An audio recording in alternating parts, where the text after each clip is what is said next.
Hey folks, how to design successful presentation boards for industrial design. In this session, I would like to look at some work examples to illustrate kind of like some of the problems I see there, and then show you some few tips or suggestions how you can actually, just with limited means, already make quite successful, nicely looking and well reading presentation boards. Of course, I use Comic Sans as a joke, by the way. So, let's take a look at common student design problems. Problem number one, I see very often too much content. A student tends to show everything they can do and don't really put onto the board what's just only important for the project. Because students sometimes want to prove that they can sketch, that they can do research, that they can. So they make the presentation about themselves. They don't make it about the product. That leads, for example, to the second problem, a flawed composition. Because then you have so much information, they plaster the board with too much images, sketches, readability is tanking. So that's not really very good. And as I wrote, for example, it's besides being hard to read, it actually to the audience, because you might lose them quicker, it also shows that you do not understand the design element of a good composition and also how to present, like readability, the reading direction. Where does somebody start to read? Where does somebody stop to read? What are the takeaways from that presentation? As an industrial designer, you're partially also a graphic designer because you need to present all this stuff in a fashionable manner. And then the third most common problem I see are adding crazy graphic design elements or effects. So sometimes, or not sometimes, most times they don't really look very good. They don't, to me, make sense. And then the way how I read it is simply they demonstrate that somebody simply doesn't even understand illustration or how to do graphic design properly. And if you don't know that, simply don't do it. You do yourself a disservice.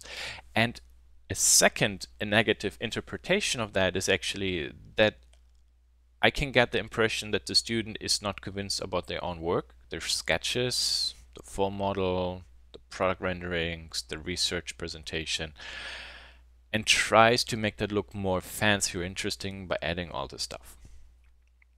So this can actually fire back twice. Now keep in mind, I also have a strong graphic design background, so I'm a little bit more sensitive to that. So what are good graphic design tools or strategies? Now, content selection. I know you want to show everything. You have many nice images, etc. But you cannot show everything. It's not about you. It's about the product and the story. Less is more. That rule is so true for everything. Doesn't mean it has to be simplistic. Doesn't mean it has to be boring. It has to be clear and functional. Product design is a lot about problem solving. Well, graphic design is exactly the same. I solve visual understanding problems, just two-dimensional. So limit yourself to what only is needed to show kind of like the story of your product. If that is good, you will have somewhere some sketch images, you will have somewhere like a foam image, etc. And then by that I can see your skills anyway. I don't need like pages and pages of sketches to see proof that you can sketch. A good sketch somewhere is okay already. The grid. Really make use of good composition because that is really key. First to readability and also that actually it looks clean, sophisticated and professionally presented. And again here the function is more important than making it complex. Now sometimes you feel like this looks too simple, so you want to put more work in to show that you did more work. But if something simple is already clear and thus sufficient, why do something that might harm it? So don't do it. And with all those visual enhancements and decorations, and that's really the question you have to ask yourself. Can you justify why you need this line in the background? Why you need this whatever graphic in the background? If you cannot say it is needed because it explains this, just take it out. It will, if there is no visual justification or function for it, it's going to be distracting and it's going, yeah, well, it's pointless. So kick it out. So let's take a look at some presentation boards I found on the web. And let's take a look at those who have problems. Maybe let's start with this one. So the problem I see here, quickly to explain: too much content, confusing background, inconsistent design elements. This is rounded. Everything here is linear. That doesn't, it's not consistent, it collides. Also, this effect of cancel or stenciling this one out because we have the background here actually makes less of the background be usable to place more important information than this metal texture. Also, because of the metal texture, the student needed to kind of like outline the text and change the text to white, outline black. That's kind of like drives me crazy. That's really bad to do for reading text, like for something like this, like a headline text or display text, fine. Not for reading text, that's terrible. So too much stuff, condensed, inconsistent, it's just an overflow. For example, here, I don't think wherever you see these borders put on a page, just select the border and press the delete key. You don't need that stuff. Presentation of all these sketches. You see this, the student had an interesting idea. Well, maybe I make it a little bit more interesting in this flow, and then to express kind of like how it grew more, I made this airbrush line behind.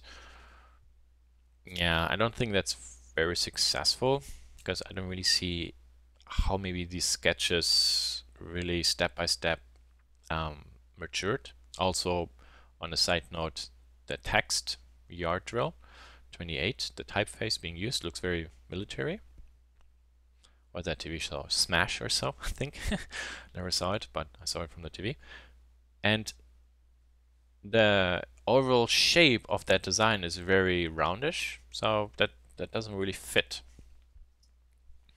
Now, to show, for example, evolution, here everything is nicely put on a grid. This is actually a lot of content, so of course this is specifically just a page to show the form explanations or how the design language developed or evolved, so it's okay. But you see, the grid really helps kind of like seeing and putting everything into kind of like in order. And basically same amount of images, just the grid, how they are positioned. Let's take a look at this one. This to me has two problems. First problem, I really again do not like those outlines, specifically on page borders. They're totally pointless. Delete them. Here, those outlines for those images, yeah, maybe, but if I have so many images here, the images are so big, I think it's not really needed. These gaps in between, I rather would have properly put all these images closer together, and then also these gaps to the left, right, and bottom would have removed by simply scaling the image so it really goes from one side to the other side to the bottom and it cleanly fills it. So kind of like this looks very PowerPoint template to me with all these outlines. But actually, otherwise, what I wanted to say what works well, as you can see, is just the composition. One big image, 3 smaller images. So it's kind of like you see this one first, and then you take a look at those. So this could be your most important stuff, and here's secondary information. Let's take a look at this one here. way too much stuff all on one board. Questionable background textures, drop shadows to make everything read more readable, or to make it pop out more. And I feel like the more they added, the more it just started to hurt. Now, if we go to this guy, what's interesting, you see his sketches have a very specific style, and he's repeating that in the background. So the background texture here makes sense because the background texture relates to those drawings, and also these lines he used for above William Nicholson relate to the background texture. So there is a design language consistency. Here, not at all. So very simple, but yet it's clean. It really works. Also, continuation of black and orange as a theme works really well. What's not so good here is way too much of the same stuff. 6 of those images, I think 4 might have been enough. And also here, way too much repetition. This is not very interesting at all. This gets really interesting, but that's the only close-up I see. And what I really do not like here are those paper folder-like drawings. And purposely the student put it on because everything got too dense, and to make these images separate from each other better, purposely he added it. And also here, this line to make it look nice and fancy. It's, in my opinion, that's effect design. It's the worst application in graphic design you can do because it serves no function. So don't do it. And I'm 100% sure, in case there would be less images, he could spread out the images more. He also then would make the background texture nicer to be visible. And then all those lines he doesn't really need, because then the images have more breathing space. Let's take a look, for example, at maybe this one. Close your eyes, open your eyes, and think about what you see first. This is a very simple and slick presentation. Maybe borderline a little bit too empty, but I think it's still okay. Maybe something new could be there. But you start reading here and then go to the right side. Then you take a look at all these callouts, and then you start reading the lower text. So that's something for you, for example, you can do. Go to somebody, show them the board, tell them close your eyes, open your eyes, and tell me how you start reading it. Selection of content. So what I see here is somebody can use Photoshop, somebody knows how to show they can sketch, and somebody knows how to show me that they can make 4 models. And then here at the end, this little area, the final design is squeezed in. So I feel like this is more important, interesting. I don't want to say the sketches aren't interesting, but this gets less attention. And what's this stuff? Don't really necessarily understand it right now. Probably she might have a different page where that's also explained, I assume. But for all those things here, some of these foam models I would have loved to see more separate. So if you pay attention to making a good foam model, why don't show it?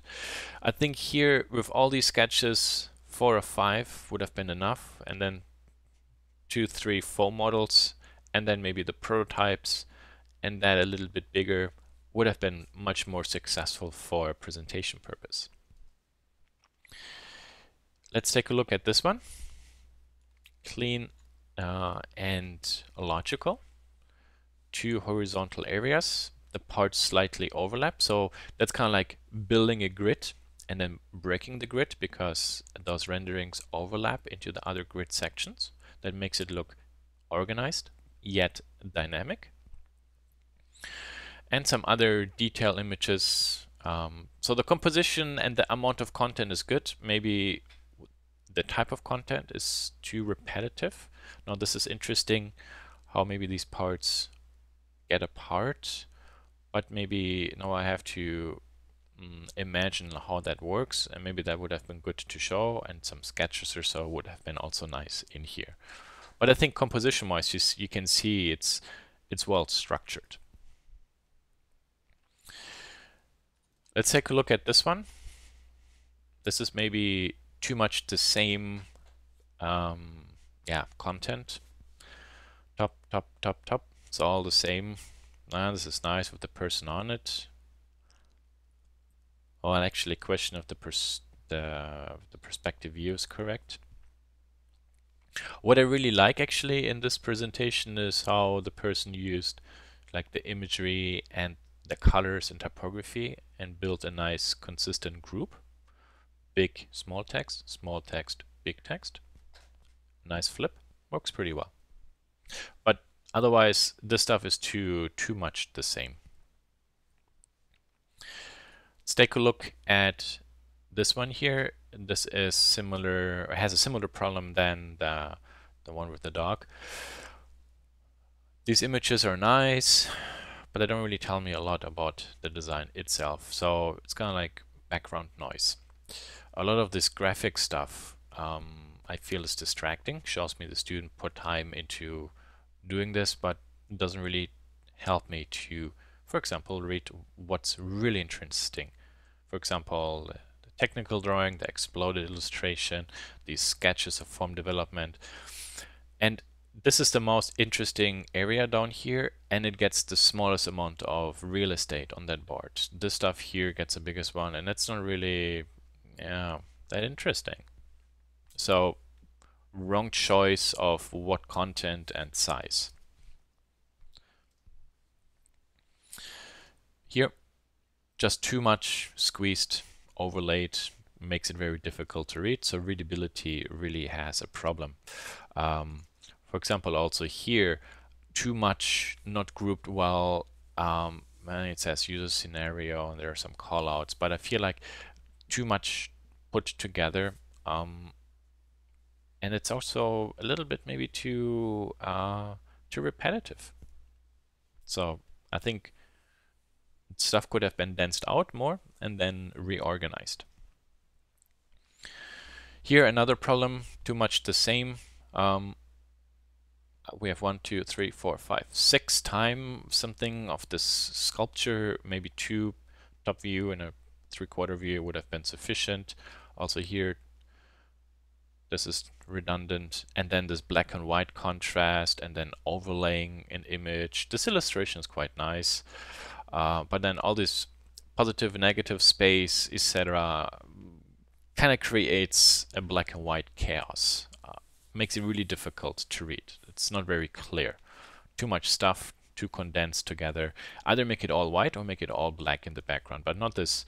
I don't really know. Should I do it black or should I do it white? That's kind of like how I read it. Like the student didn't make a definite design decision. Okay, here. Sometimes what I see, somebody gets into graphic design, let's make a nice big logo, etc., and then everything here in this case got squeezed on the top. This whole lower quarter is pretty much pointless. It's not telling me anything about the design. It's kind of like self-presentation. And I don't know, it feels like this is interesting much more than this stuff. Plus this doesn't really look very good. These lines, etc., yuck. A line over the G, no, really bad. S over the G, overlapping letters. Every graphic designer gets headaches, so don't do that. Otherwise, the band actually would not have been a bad idea. Kind of like have a middle band, something on it, and then maybe some text or sketches, something else below. So the composition itself, the grid is actually good. Just the content and the importance of the content placed on it is not. So let's take a look at some things that actually work really okay. Hold on, one more time.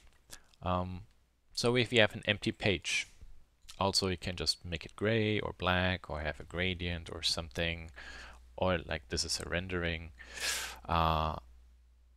So you see everything is nicely blocked. Those lines, I don't know if they need it. If it's just one page, yeah. But if I see 5 of these project pages and I always see this black line, I just want to shoot myself because it's so repetitive.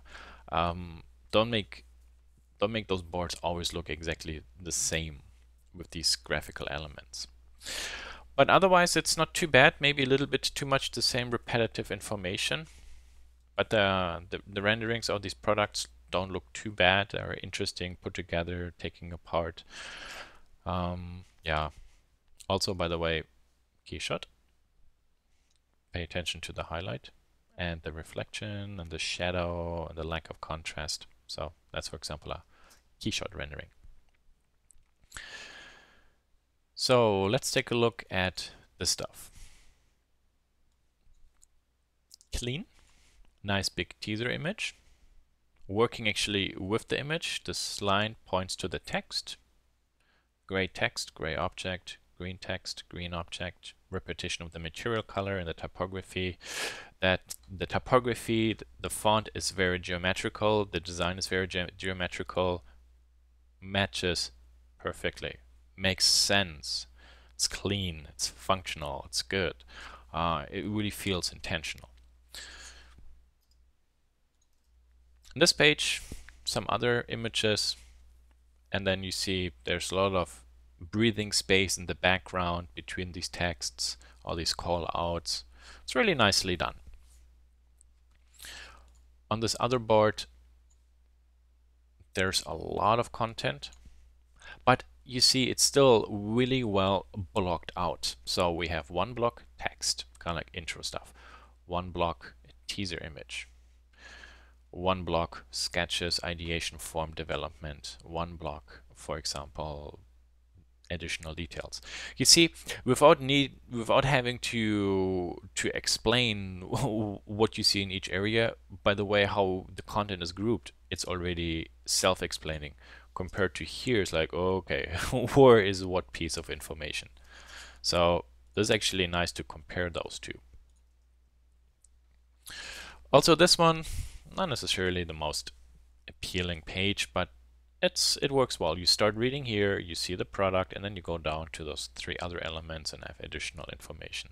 So it's kind of like a big horizontal, kind of like a little bit over 50%, and then 3 vertical columns. So it works well. And yeah, I think at this point I would like to leave it at that. I think, or I hope at least, that I showed you some good what works and what doesn't work, and I hope you also noticed why things don't really work. And again, try to make things really, I don't want to say boring and simple and easy, but it has to be visually make sense. And if stuff is just too overloaded, yeah, you put a lot of time, it's just wasted time, and you lose my attention. I can't read it. So the biggest suggestion, what I would do is first get all your content, put it on a page, move it around. Don't think about how to design it. First think about the structure. Where do you want to put something? Where do you put your product name? Where do you put sketches? Where do you put the renderings? Maybe some explanation text, etc. And think about how somebody will read it. And then when that problem is solved, then maybe refine the composition, think about the graphical presentation and the styles. Because sometimes by moving all this stuff around, for example, in this case here, having these renderings and then seeing the colors, then, oh, actually, then I could use this type of typeface because it looks like the stuff, and oh, and I have like gray and green, or maybe I could actually repeat that inside my text. That's then the way how you start getting inspired by your own work, how to do a good presentation. Okay, that was everything for kind of like taking a look at some presentation boards. So before we go into Illustrator, so I can give you a basic rundown how to use it and how to structure everything. I also wanted to give out a suggestion not to necessarily copy, but maybe to get inspired. It's really good to simply Google presentation boards just as a reference. For example, so to see what simply doesn't look good, and maybe to find something that looks good, and then actually you may get some ideas how to do it, and then maybe you try to repeat it, and then maybe in that moment you copy, but you know, you're a student, so you have to learn. And well, you know, by doing it, you actively, or by copying it, you actively learn it, because you still have to do it. And then, because it's, the point is like, what's your takeaway?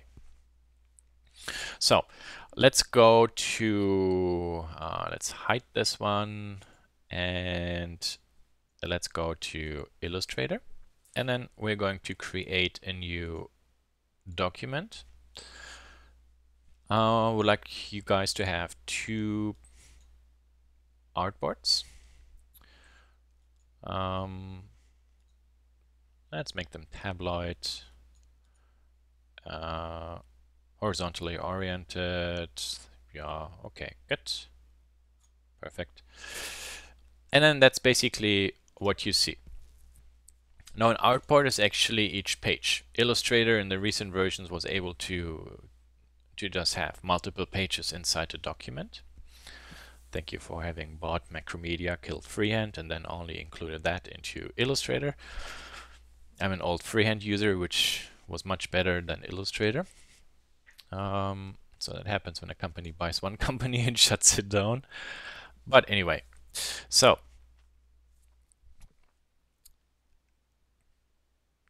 let's actually first bring some content in. So I go to my desktop. Here, for example, I have my renderings, and maybe let me show you how you can bring in an image. So you see, you can just drag and drop, for example, something in, and because you rendered everything with the PNG RGBA, the backgrounds are transparent, so you don't have to go into Photoshop and cut them out. That's pretty nice.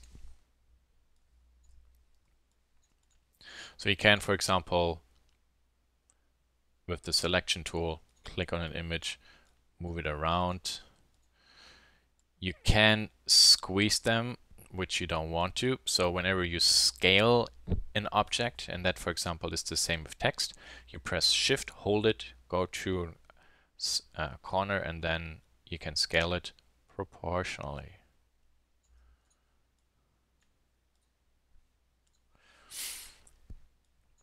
So that's, for example, how you can bring text in. So what I would do is, when you have lots of sketches and all your other photos, I currently, of course, only have all the renderings. You just go and select all your stuff and just bring it on. Oh, there's one rendering. Oh yeah, with the fur, where it didn't do that. And then I scale them all down. And for example, I can move them around a little bit, for example, to get some structure to it. Let's say on one page I would like to show all the different variations or material ideations or form explorations. So you can also group elements, so by dragging left mouse button all over it and then shift click on that thing and move it. Now you see they're all at different levels. So I showed you so far how you can move an object and then scale it. We would like to align them. So I can select all those. And you see then up here, there's the align tool. So maybe I click on just align vertically. Let's do the same. Align vertically. And maybe those two centered, those two centered. Oh, okay, they're all centered. Okay, good. So, well, you see there's a gap in between. Well, I could either, for example, go to outline. You see, I can actually click on those anchors and then move it, and maybe snap it to those. So if you do not see kind of like this green text to pop up, then you can press Control or Command U. What's that on Windows? On Apple, it's Apple U. Okay, so it's here, Smart Guides. So, I don't see it, and then when I click on it, you have these guides. If, for example, I would like to spread things out a little bit more, I could, for example, select these three and then say distribute, center, zip. Yeah, let's move this one over so you see what will happen. Zip, there. So instead of moving all these parts by hand into place, I simply use the align. And whenever you have more than 2 objects selected, this one will pop up. And you also find everything for align inside the align command. So if you open it, there we have it. Okay. Now let's say I would like to work on a good teaser page. Now again, here you could either select in Photoshop, scan in sketches, and then scale them all over and fill it. For example, let's maybe at this moment take a look at layers, because they will be very handy for this particular task. So here are my layers, there. And I'm going to create some layers. So for example, here I say background. Here I say product or images, and here maybe I say text. So this is currently my background, so I can hide it. And you see actually by hiding it, everything goes away. Maybe on this first page at one point, I would like to show maybe one product, let's say this one. So you see, if I click this one, there is this dot, this blue one, that says actually this object is on background layer. So to move it up, click, drag it up. You see now this is highlighted red, highlighted blue. Those are the colors for the layers. Okay, essentially what I want at one point is have this one as a sketch in the background, have this object in front, and then have some text. So maybe move this one to here for the moment. You also see the image looks above. So if I, for example, change the orientation or the order of the layers, they overlap each other. And maybe in this text, in this layer, click, and I don't want to click on this object, so now I can click on lock this layer. So you see I'm not selecting this image anymore. Another reason why you should use layers. And let's say here, just type utility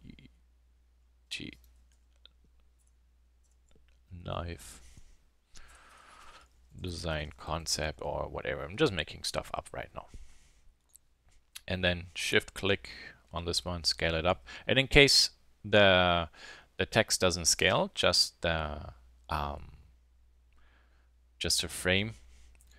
When you click text, you see up here, then you get the text menu. So then there, zip, simply increase the letters, the font size. Perfect. Okay. So what can I do now to start beefing this one up? So let's say I would like this one to be as a sketch in the background, but maybe not as big or opaque. Maybe I would like this one to be a little bit more transparent. So I could select the sketch, go to window, go to transparency.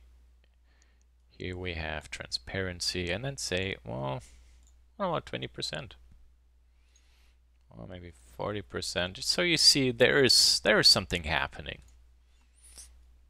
A little bit of interesting content. Okay, this one I move back for the moment, or I just hide it. But maybe I want the sketch not to be full page. Maybe I just wanted to stick into my my view. So let's say maybe something like this.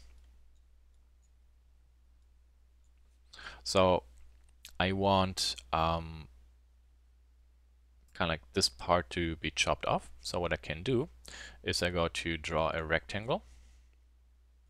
So it's just stroked, transparent fill. Maybe go to this corner, click, drag something up to the size like this. Click the select tool, shift click the image. So you see they're both selected. And then say object, clipping mask, make, and there. Now inside the layer, you will see there's actually the clipping group. So this is the path that actually clips basically the visibility of the rest of the image. And in here, that's the image, this clipping path, well, clips. If I click this image and then click it, you see, nothing happened. So that's the reason why Illustrator, for example, has two selection tools. With this one, you select the object. With this one, you select the content.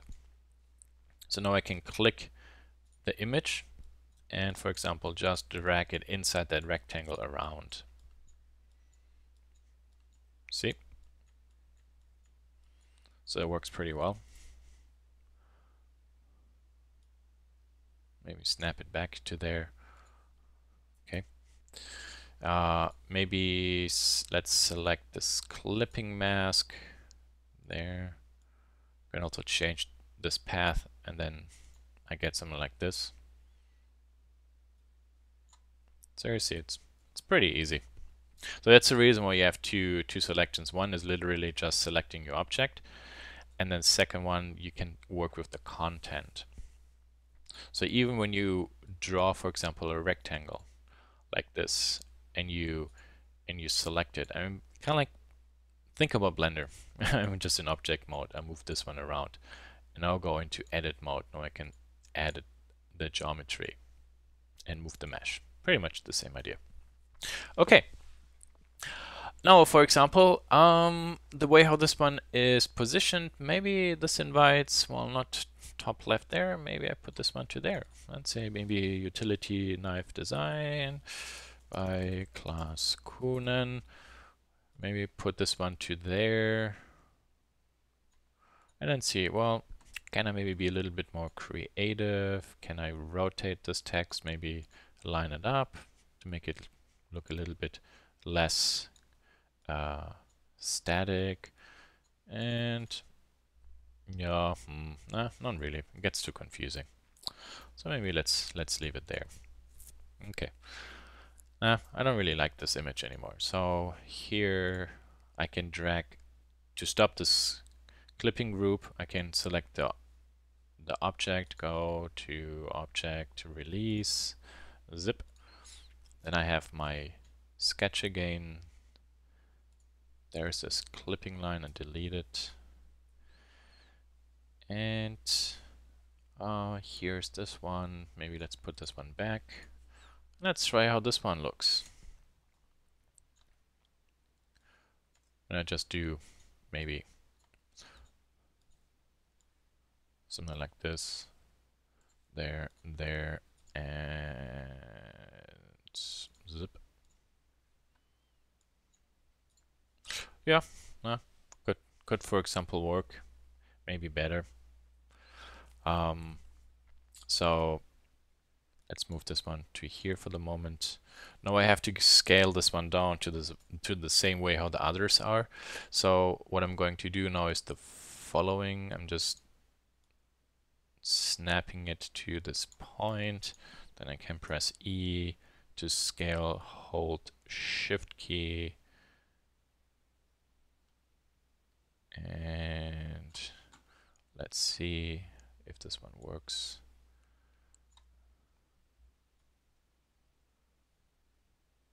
There.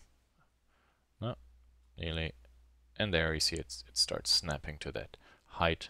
And there we are. And then I would like this one to move, be centered about this one. So I select this one, and click right align. Apple Y. Okay. So let's maybe take a look about typography right now. What can we do? So I have a gray and I have a brown, and yeah, how do I work with text? Well, let's maybe take a look into colors. So you can, when you double click on text, you can select, of course, the typeface, but you can also select the color. So I could color it. Now, how do I color this text based on the wood? I can click the text, click on the eyedropper, and then, I don't know, maybe this one. Let's see. Zip. Go. Interesting. Let's select this one and say, what about this gray? How about that? Yeah. And you see now with just using the text color, I established a little bit of hierarchy inside my typography. I'm giving order.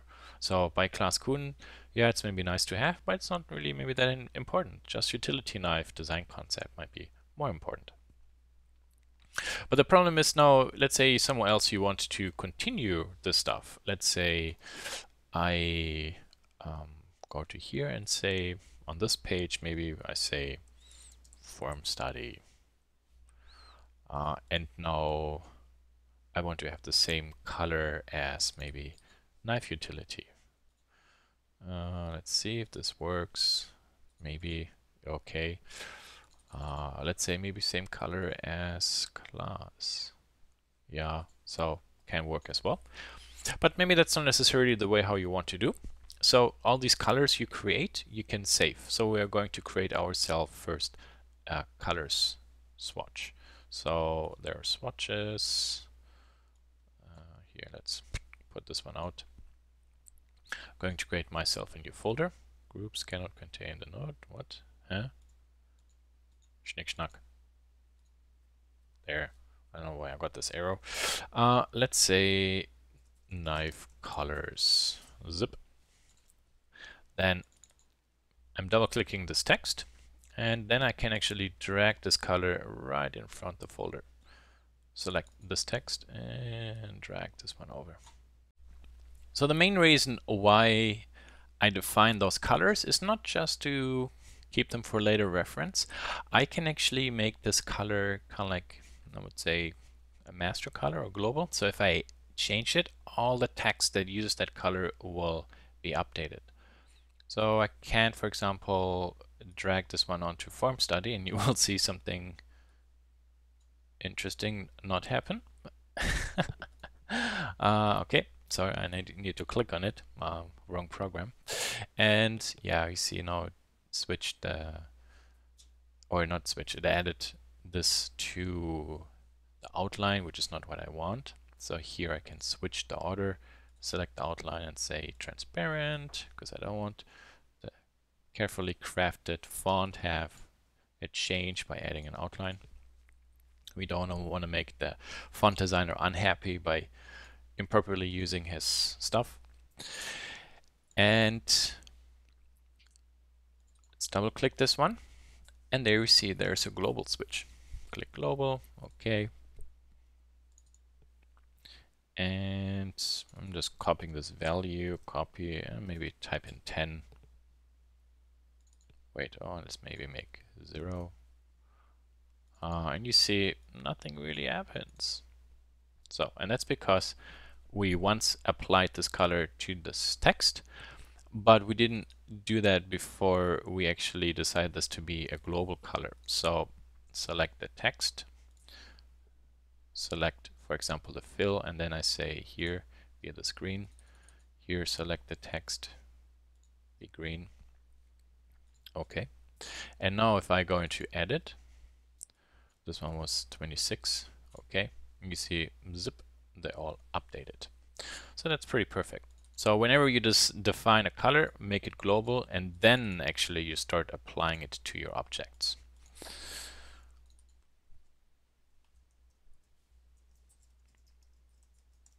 So let's say maybe on this page we have digital renderings. Yeah. Okay. So that's, for example, how you can use colors and typography or text and create global colors. And then when you have 6, 7 pages and later you want to change one color, well, you just change the color in the swatch and then all your text will update. In a similar fashion, we can also create styles for our text. So maybe in this moment, let's take a look at, after having established that, maybe now let's take a look at typography, how we can use fonts, define fonts, how we can mix fonts. And whenever you click on text, you see up here you get the character. So there we can have the typeface, the cut, the size, left, center, right align, also the color, stroke you don't want to. And if we go to type and character, we have characters. So you see it's pretty much the same. So what can we do, for example, with the character thing here? First, the size. We also have, for example, an offset for the leading. So for example, we can stretch the baseline further apart. For example, if you have not enough text and you need to fill a space one way. Also, it's kind of like this makes it a little bit more readable. So you see this is kind of like maybe too clustered together and maybe a little bit of spacing them apart. It makes it easier on your eyes. And then here we have some other elements. I would just, for the moment, just ignore them because you can define how letters or words are spaced apart.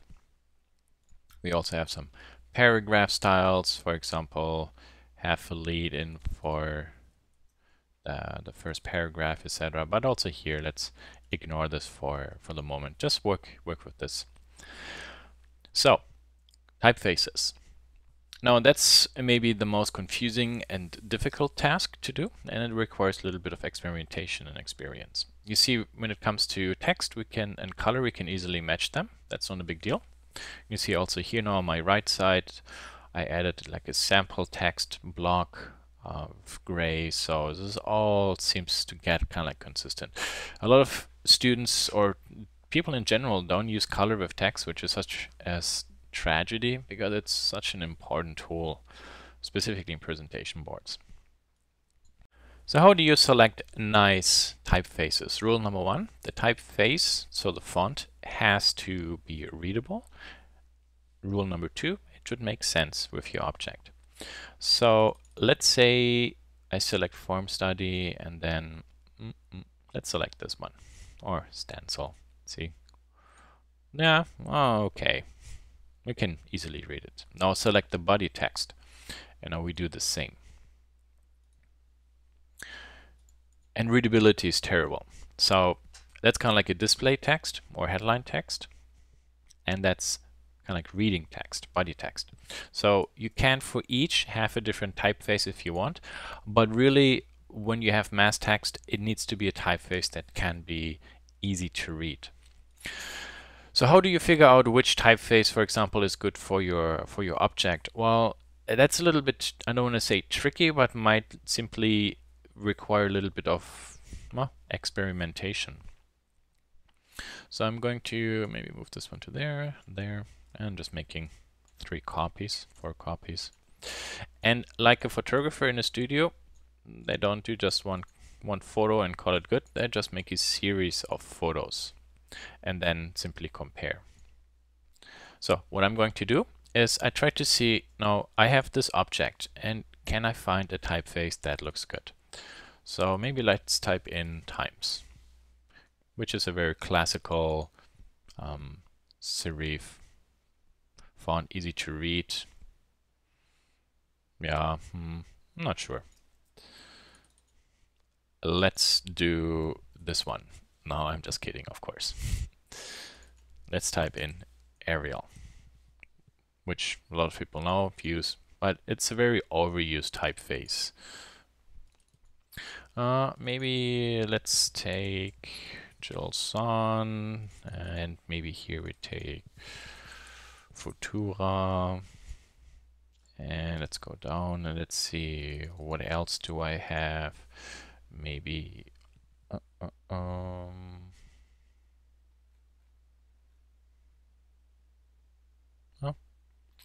maybe take a narrow Arial and let's see what else I might have installed we can currently use quickly. And let's use that one.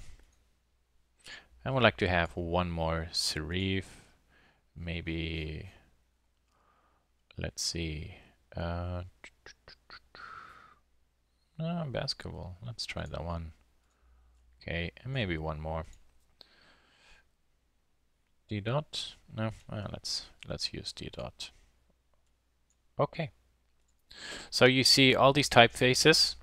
They sometimes are a little bit higher. They run a little bit wider. They're more fat. They're more skinny. They're more roundish or squarish, or they're more narrow. So there your task will be to see, like, how does a typeface feel compared to your object? Is there a similarity? Is there something you can borrow? For example, is there a value? So in terms of expression, the product is valuable, the typeface looks luxurious, is a match. The object, the product is very geometrical, the typeface is very geometrical, is a match. So for example, that could be done maybe. Now my object is very long, so I feel like narrow typefaces might actually maybe work better than very roundish or squarish typefaces. So, and I keep those two. So for example, I have like the D dot, that's a little bit quality, and that's the Arial narrow, which I don't really want to, because it's Arial. Let's take a look at what I have in terms of chill. Do I have any light? Maybe. So you see, you can maybe also use a light cut to make it look lighter. But if, for example, you do not have a typeface that looks good, well, then we could simply go to Font Squirrel or all these websites where they give you free access to some somewhat usable typefaces.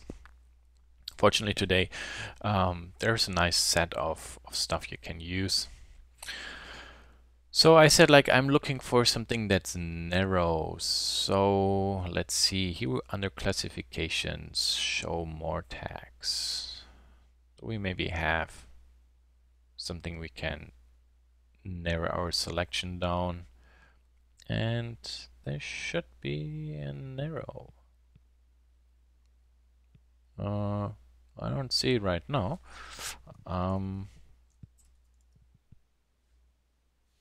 Okay, there's one, 4 steps. No, okay. Oh, let's start this way first. So for example, condensed, that's what they used. Not narrow, they call it condensed. And take a look at this one. Could be interesting. So let's download this one. Copper, that one I downloaded. Delicious. Doses. Doses looks too mathematically clean. Nope, we're not going to do that one. Economica, maybe, but I don't think so. But let's give it a try. Encode. That one is interesting. I downloaded that one already. Journal, of course not. This one is too. Nope, nope, nope. Latin, no, no. This is too playful. Yeah, so you have to just maybe browse through and see if something might pop up. And in case it does not, well, maybe let's change the way how we look. So let's delete this tag. Come on. Okay.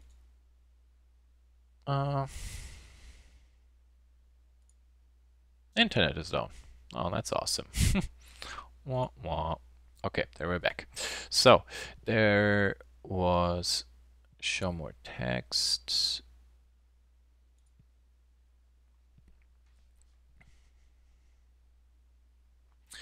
And let's see, what does industrial do? Or maybe decorative or elegant. So that is industrial. Doesn't work. And this is decorative. So I wouldn't write them off immediately, but most of these things don't really work. But sometimes here and there's a typeface that looks pretty good. I'm not seeing one there right now. And this is elegant. Yeah. Nothing really clicks here right now. This one actually is not too bad. But anyway, I don't want to stretch this too long. You can get your typeface overdose here for free on yourself. What you see every time when you click on it, it downloads then actually a typeface, and then to install something on the Mac is actually pretty easy. So for example, I go to here, spacebar, and it opens a preview. Open in Fontbook. I don't do that. I simply press Apple spacebar, Fontbook, open it, and in Windows you simply open your typeface manager. And then to install these typefaces is actually pretty easy. You select all those. You can make a new category and design project, and then drag them in. What's the problem? Duplicate. Select all fonts. Install checked. I had some duplicates installed. Okay, not a big deal. And then all these typefaces are being installed, and that is actually all you need to do. So you see it's a pretty easy process. So maybe Bodoni Town and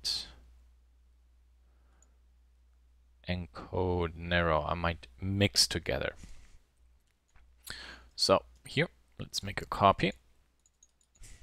And what was that? I already forgot it. Bodoni. Let's go back to Illustrator, and there say Bodoni. No, that's actually not that Bodoni I wanted to have. There, Bodoni Town. Unfortunately, this one only comes from one cut, so you want to always try to have typefaces that comes in many cuts. Now, if I compare those two, you see those two have serifs, but this one is a little bit more graphically reduced. So, or not graphically reduced, it's more geometrical, less elegant. So maybe this might be a good mix to have some sort of classical look and industrial geometry that fits this one. And then the other typeface was encode. So here type in encodes sounds light. Nope. Narrow. Oh, actually here we have a really nice set of different cuts. So now and then you can basically compare and see which one maybe do you like. So for example here, let's make a side-by-side comparison. So what do we have here? This is D dot and Jolt Sound. So this one D dot regular, okay. And here this one is Jolt on, and actually make this one italic, okay. And then here this is Bodoni Town, and then the rest was encode and condensed. Do we have an italic? Oh, there's no italic. Okay, let's say then maybe thin. Okay, and be consistent here. We make this one light. And then basically you can compare, does this mix make sense? Does it make sense with the part? Does the sense make sense? How is it readable? And I feel like I might tend actually more towards this one. I'm not sure. This one seems to be more rounder. This is very round. This is more narrow. This piece is more narrow. So it's kind of like now, kind of like a. It's really subjective how you want to do it. Obviously, you can use the wrong typefaces, but I'm getting the feeling maybe this is not really appropriate. So let me actually go back to the original one I had. So I'm not sure if maybe the type mixing actually works. So let's see. Let's give it a little bit more space so that I can breathe better. So this is Miranda. Let's maybe make this one bold. And then all those maybe, let's say, condensed. Okay, bold we don't really need, maybe just regular. So you see, maybe just within one type family or one typeface, just different cuts can already be enough to give everything a little bit of variety. Yeah, see that doesn't look too bad either, because again, you don't want it to get too fancy or decorative. There needs to be some sort of a reason behind it, and maybe do I have a space in front? No, it looks like there is, but there's not. And maybe this text here I can scale down a little bit, so make it smaller. Of course, I meant the font size. So this way, maybe giving a little bit of hierarchy. And I don't want to have a full empty line below it. So you see, you can, if you want to offset something, enter and enter, make a full line. Or you could simply select a complete line and then with the leading here again, just move everything down. So there's a small space between utility knife and design concept. And yeah, at this point, I would like to leave it at that with typography and typefaces. So because I could continue talking for hours, and this should only function as an introduction, but I hope actually that you started getting a good idea about what might actually work well, maybe what doesn't. So I think at the end I'm going to settle for this one. Let's make this a little bit bigger. This is not as important, so maybe scale this one down. Light italic, yeah, there. And I think this one, with a bold. Yeah, bold doesn't look too bad. Maybe scale this one up, so maybe the knife utility and design concept. Just visually right now they're creating a block.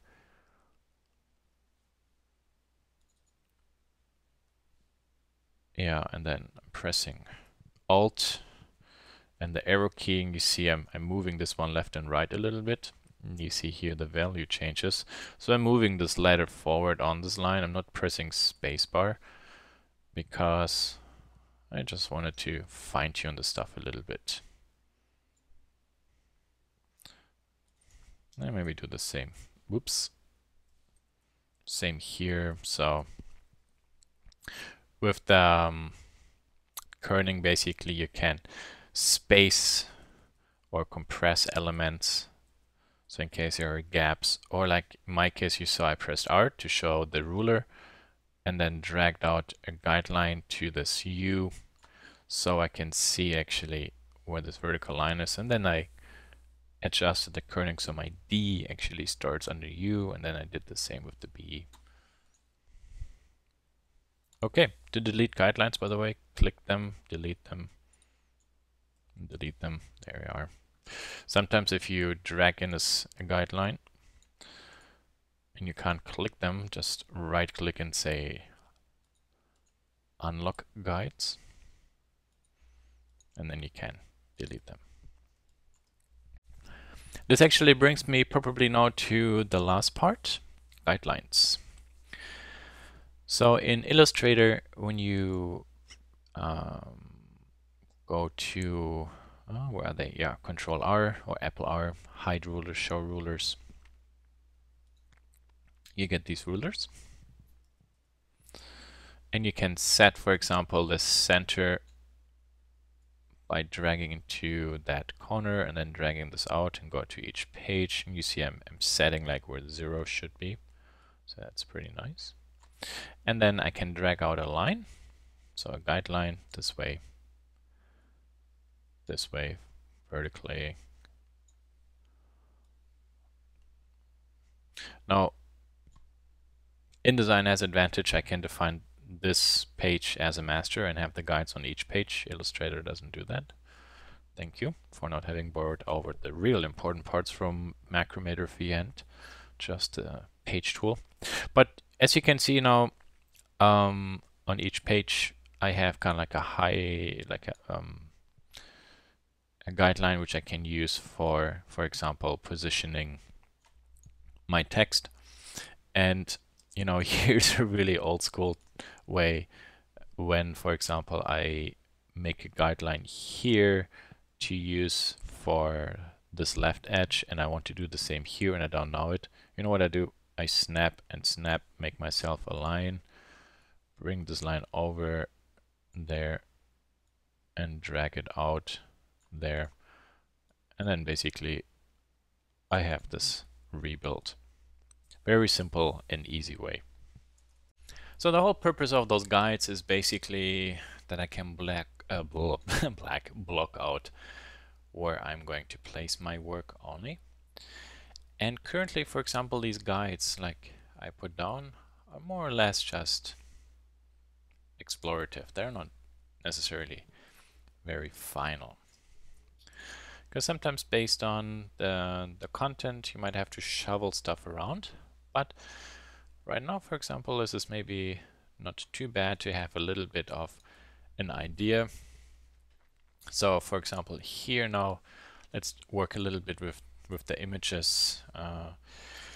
Apple Command 3, show my other images. So you see now I have to shovel all this stuff around. And then let's say the text here, copy and paste, make another one. So maybe the text right now is too big, so I would have to maybe change it. And currently all I'm doing is just change the typeface so it shrinks down a little bit. And maybe see now how could I rearrange all these images so they nicely make sense. And just keep in mind all the content I have here right now are just those images. You have other stuff you could show, of course, as well. So I'm going to, for example, bring this one up to here and there. Okay, now I have to do this, all those three. Align and align. Spatial subdivision, not subdivision, distribution. Yeah. Do not show me the guidelines. That's Apple and semicolon, I think, or view show guides there. So you see, that's kind of like one easy way how to work with guides, how to move things around, and really put your content on it. Start moving things around. See if are there any certain opportunities, for example, you can do. For example, the object and text, how it's related. You know, first I had everything here, but then I decided up here looks silly. The here looks much more personal. Then on the other page, maybe have additional stuff, and of course call outs, etc. So in Illustrator, when you can make a call out just with a line, give it a line thickness. For example, you can give it a color if you want to. We can have an arrowhead at the end. Pick one that maybe makes sense. Add some call out text.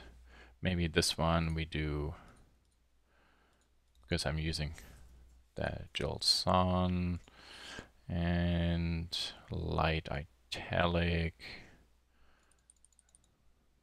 really small, zip. Now, for example, let me go back to my selection of images I had here, poster examples, and there was somewhere something nice. Where was it? Oh, here, there. So there we see it, for example. Very simplistic. Also, instead of arrowheads, can be a dot. See, all these lines are horizontal, or then they are at a certain, or vertical, or at a certain angle. So he kept that very consistent, which works really good. So for example, with this angle, maybe if I make another one, just copy and paste, have another callout text. Maybe those two. Let's switch it to maybe, do we have dots here? Oh yeah, there they are. Zip. There. You see, it's not really that difficult. So give it a try.